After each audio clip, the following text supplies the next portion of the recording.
Étienne de La Boétie was a French writer and political thinker who lived in the 16th century. Born in 1530, he died at the young age of 32. Even though he lived a short life, he left behind powerful ideas. La Boétie is most famous for his essay, Discourse on Voluntary Servitude. This essay explores why people accept tyranny. La Boétie argued that rulers stay in power not because they are strong, but because people let them. His ideas remain surprisingly relevant today. La Boétie was a humanist who believed in reason and individual freedom. He lived during a time of great political and religious turmoil in France. His work reflects this. He questioned the authority of kings and the church. La Boétie's ideas were radical for his time. He challenged the traditional view that rulers have a divine right to power. Instead, he argued that power ultimately derives from the consent of the governed, that is, people's willingness to obey. La Boétie's most famous work, The Discourse on Voluntary Servitude, was written when he was just 18 years old. It was a remarkable achievement for someone so young.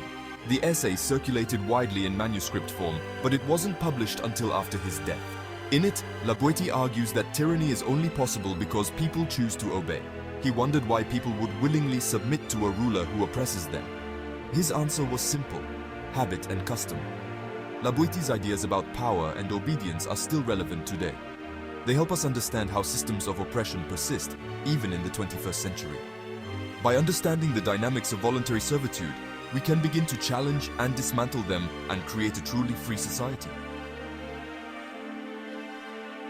La Boétie's central argument in Discourse on Voluntary Servitude is that tyranny depends on the consent of the governed, a phrase we have all no doubt heard before, though in a very different light than illustrated by La Boétie. He believed that rulers maintain their power not through force alone, but through the acceptance and cooperation of the people they rule. This cooperation, he argued, is rooted in belief. People are conditioned to believe that the ruler is legitimate and that their authority is absolute. This belief is often instilled through propaganda, education, and cultural norms. La Boétie identified several factors that contribute to this voluntary servitude. One is the human desire for security and order. People are often willing to sacrifice their freedom in exchange for the promise of safety and stability. Rulers exploit this desire, using fear and uncertainty to maintain their grip on power. Another factor is the seductive nature of power itself.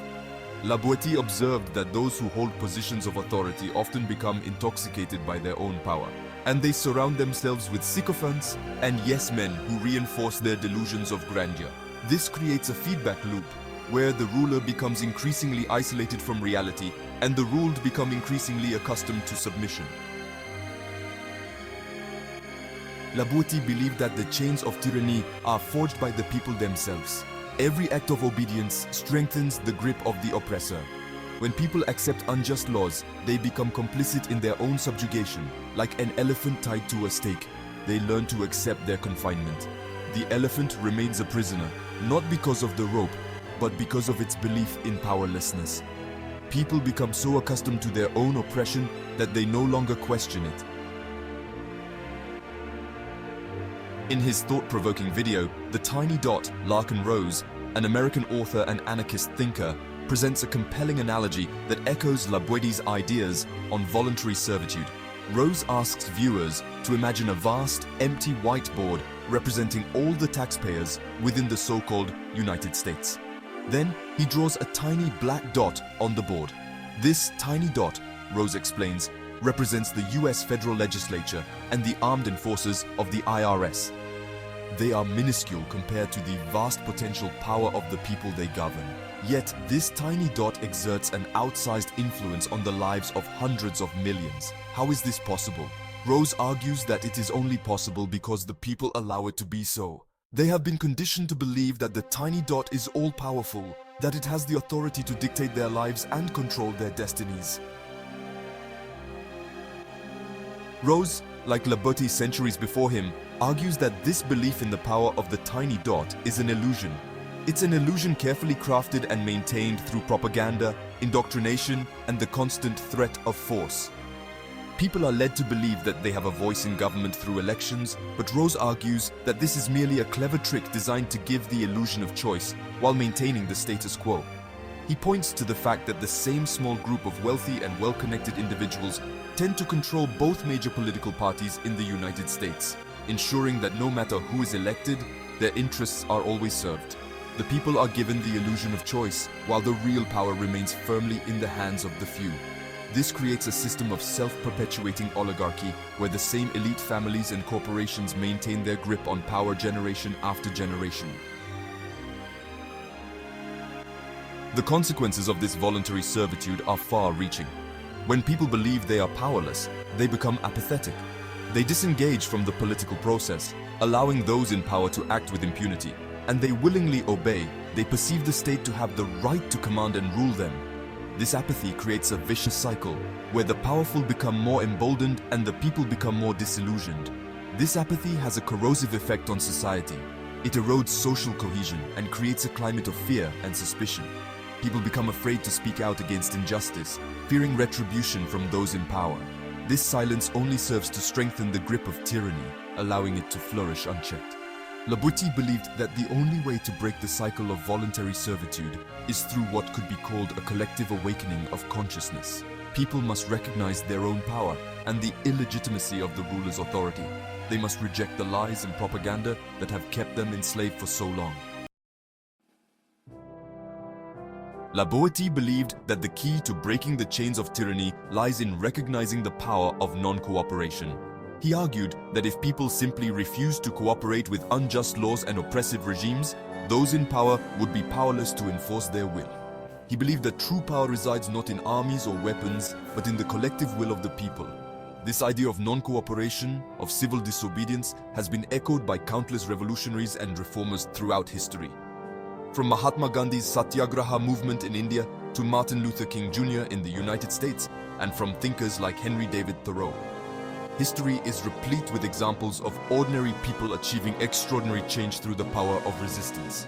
La Boétie, like Rose and many anarchists today, believe that this power of non-cooperation stems from the fact that every ruler, no matter how tyrannical, depends on the cooperation of those they rule. They need soldiers to fight their wars, tax collectors to collect their revenue, and bureaucrats to administer their laws. Without the cooperation of these individuals and significant portions of the populace in general, the ruler's power evaporates. La Boétie acknowledged that breaking free from the shackles of voluntary servitude is no easy feat. It requires courage, conviction, and a willingness to challenge the status quo. It also requires solidarity. One person acting alone may be easily silenced, but a united front of individuals committed to a common goal can topple even the most entrenched power structures. This is why La Boétie placed such importance on the power of ideas. He believed that once people understand the true nature of power and the illegitimacy of tyrannical rule, they will no longer willingly submit to oppression. He believed that the spread of knowledge and awareness is the most potent weapon against tyranny. He also recognized the importance of individual acts of courage. He argued that every time someone stands up to injustice, every time someone refuses to comply with an unjust law, it chips away at the foundation of tyranny. These acts of defiance may seem small and insignificant on their own, but collectively they have the power to inspire others and to create a groundswell of resistance. Étienne de La Boétie's ideas, though centuries old, retain a striking relevance in the 21st century. His work serves as a timeless reminder that true power resides not in the hands of those who govern, but in the hearts and minds of the governed. It is a call to action, urging us to question authority, to challenge injustice, and to never take our freedom for granted.